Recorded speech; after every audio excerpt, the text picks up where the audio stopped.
Well, hello everyone, welcome back. And here in this video, we're going to see some of the most used pictorial representations in statistical methods. So there are three main visual representations that are used, and are the scheme and leaf representation, dot plots, and the most famous one, obviously, histograms. So, the first one we're going to see is scheme and leaves. It's a very easy thing to check. For example, if we have this kind of this scheme and leaf, we have this form, for example.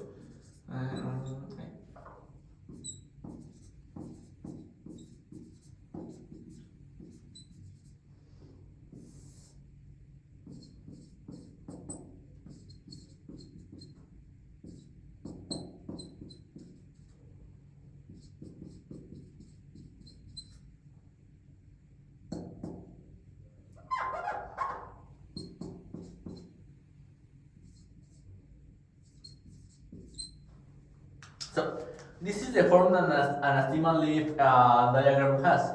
Here, as you can see, every number is repeated twice with an L or an H. An L meaning low and H meaning high. This is just a form to put it in terms of interval. For example, this will go from say 5.0 to 5.4. Well, 4 cachito. And here we go from 5.5 to 5.9. So, for example, in this part we can see that all these intervals, for example, here it means that 5.0 appeared 3 times, 5.0, 5.0, 5.0. And 5.1 appears 2 times, and here is the same but with the high part that is from 0.5 to from 5.5 to 5.9. So here 5.6 appears 2 times and so on.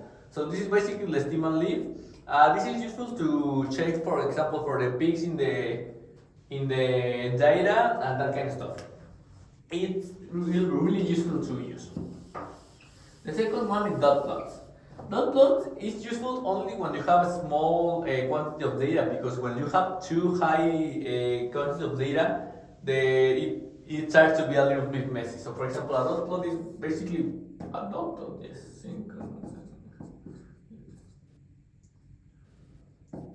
and you only start like putting the dots in that part.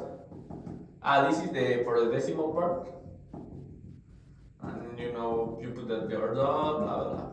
So you only put the dots in above the number that you have. For example, you have 7.1, and you have like 3 measurements that have that value. You point 3 dots, and that's all. It's also really easy and useful tool, but only for small data, because as you can see, when you have a lot of data, these are to be a little too messy for the visual representation. And finally, the most important one is the histogram. Now, the histogram have a way to show the data. They basically are of this way. Here is the data, and in this part we have the relative frequency. Now, there is a difference between if the data is of the discrete form or is a continuous form. Now, for discrete form, to calculate the frequency, we only need this equation, because relative frequency is equal to the number of values with what we're going to calculate over the total measurement, the data set, the total measurement of data set total. So, for example, if we have a population of 200 people, and of that 200 people,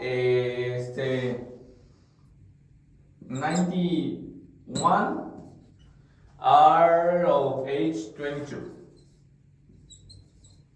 Now, the frequency of the number 22 is of 91. This is the total frequency, the quantity of time that the number appears in our data. Now, if we are looking for the relative frequency, we only divide by the 200. So that will be 91, the number of times that appeared, over the total number of people. And this will be some number. And this number, just imagine, is something like 0.47. Now, this number is the one that is going to be a graph here. So here, for example, here for 7. So for example, in the part of 22 and 2050, this is where the histogram will be in that part, and this is for the different values, blah blah blah blah. And that. Now, the difference with these that are discrete data, that this will be discrete data because you can, well, the age is measured as discrete, is that in continuous values, instead like if you have like 91.2.9, blah blah blah, more decimals and evenly, is that we have to make it in an interval. For example, here, if we want to know like the number of things that appear between 20 and 22, this will be our interval. So all the data that belongs in this line will be summed to calculate the relative frequency. So that the value will be all the sum of values that are between this range over the total number of population. And it's almost the same. So only we have to take in account that is a range. Now, let me erase this. Some useful thing about histograms is that we can see the shape of the histogram to check for some things that we can interpret from the histogram. For example, you have this histogram. What we can see is that this shape is unimodal. It means that you have only one peak over our data, and this gives a representation of like the most the peak that the value that appears more in the data. Now, histogram can also have this kind of